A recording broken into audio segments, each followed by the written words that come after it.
Now, the Kent Surrey Sussex Air Ambulance has revealed a third of its emergency call-outs are now attended by road rather than by helicopter.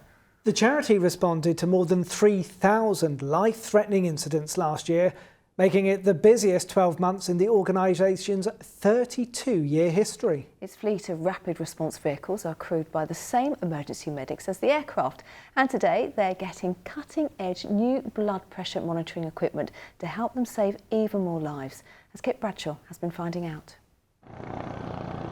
When it comes to caring for the critically ill, these helicopters can mean the difference between life and death. But it's not just their speed that makes them so valuable, but also the highly trained clinicians and advanced equipment on board. For me, they've saved my life. If they weren't there that day, or, I wouldn't be here today. When Saroj Kadka collapsed at home in Cobham in 2018 after complaining of indigestion, his wife Sarah quickly dialed 999.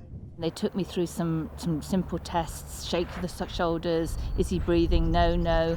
Eyes were rolled back in the socket, and they took me straight into doing CPR. The land ambulance arrived first of all, several vehicles, and then I learnt sometime after they'd arrived that the air ambulance arrived and took over and brought the most amazing machine that helped save his life. And now the air ambulance is getting a new piece of specialist equipment. This is our airway and monitoring bag. It's a type of blood pressure monitor, which uses a line into the artery rather than a cuff on the arm. But with this bit of kit, we can detect changes in blood pressure with every heartbeat. So that will allow us to accurately either lower the blood pressure or elevate the blood pressure according to the need. And that's really what we're trying to do. We're trying to ensure that we're getting blood and oxygen to the right organ, which is the brain and the heart. And it's far more accurate, I guess, for you, so you get a much better idea of the status of your patient. Absolutely, yes. We don't want people just to survive. We want them to have the best fighting chance for the best recovery they can. Last year, the Air Ambulance charity in Kent, Surrey and Sussex responded to more than 3,000 incidents. And in more than a third of those cases, they sent a car rather than a helicopter. From today, all their vehicles will be carrying the new arterial blood pressure monitor.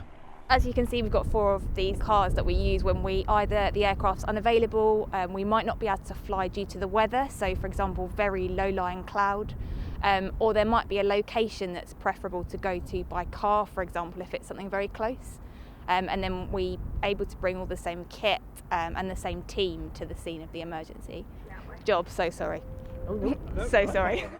Our interview had to quickly end when a call came in. A man needing urgent care at Gatwick Airport, just 6 miles away, made the car the obvious choice.